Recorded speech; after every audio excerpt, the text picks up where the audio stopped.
ఎదురు నిలబడాలి. దేని గురించి కూడా నువ్వు భయపడకూడదు. నీకు ఏ జీవితాన్ని అయితే భగవంతుడు ప్రసాదించాడో ఆ జీవితాన్ని సంతృప్తిగా నువ్వు అనుభవించాలి. నువ్వు అనవసరమైనటువంటి ఆలోచనలు పెట్టుకుంటున్నావు కనుకనే నీకు ఉన్నటువంటి ఆలోచనలు నన్ను తినేస్తూ ఉన్నాయి. నీ పూర్తి బాధ్యత నీ బాబాకు అర్పించావుగా. ఆ తర్వాత కూడా నువ్వు ఇంకా ప్రశాంతంగా ఉండలేదనుకో, ఏమిటి అర్థం? భగవంతునిపై నీకు నమ్మకం లేదనే కదా మరి. లేదు అంటే భగవంతుడు కేవలం నీకు అవసరాలు తీర్చేటటువంటి ఒక వస్తువులాగా చూస్తున్నావా? ఇలా కానప్పుడు మరి నువ్వు భగవంతుడిపై అరిసినటువంటి నమ్మకానికి అర్థం ఏమిటి చెప్పు మరి. నీవు నా దగ్గరకు వచ్చి బాబా నాకు నా కష్టాలను చూస్తున్నావా, వింటున్నావా, ఇటువంటివన్నీ కూడా నువ్వు అడుగుతున్నప్పుడు భగవంతుడిపై నీకు నమ్మకం ఉందా లేదా నువ్వే అర్థం చేసుకో. నీవు నిలబెట్టుకోలేకపోతున్నావు మా వాగ్దానాన్ని. ఏ కోరికైనా ఏ సమస్య అయినా అది త్వరలో ముగిసిపోతుంది, కానీ దానికంటే ఒక సమయం అంటూ వస్తుంది.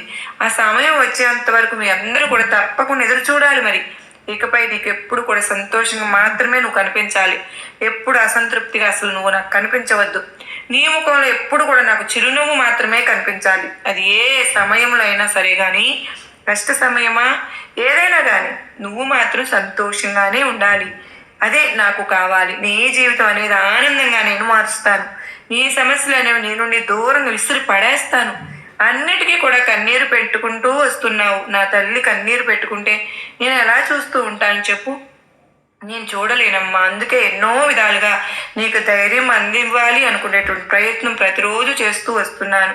కొంతమంది బిడ్డలు నా మాటను గ్రహిస్తున్నారు, నా బాటలో నడుస్తున్నారు, ధైర్యంగా ఉంటున్నారు. కానీ మరి కొంతమంది బిడ్డలు మాత్రం నేను వారిని బుజ్జగించుకోవాల్సి వస్తుంది. నేను ప్రతి క్షణం బుజ్జగిస్తున్నాను, కానీ చాలా శ్రద్ధగా వింటున్నాను, ఓపికతో ఉంటున్నాను. మరి నేను చెప్పే మాటలు చాలా ధైర్యంగా ఉన్నట్లుగా అనిపిస్తున్నారు, కానీ తరువాత బాబా నాకు చాలా ధైర్యంగా ఉంది, మీ మాటలు బాగా అర్థమయ్యాయి బాబా అని చెప్తూ ఉన్నారు. కానీ మరి కాసేపట్లో మాత్రం మొదటికే వచ్చేస్తున్నారు. ఇలా ఒక్కొక్కరు ఒక్కొక్కలాగా ప్రవర్తిస్తున్నారు, ఒక్కొక్కరు ఒక్కొక్కలాగా ఆలోచిస్తున్నారు.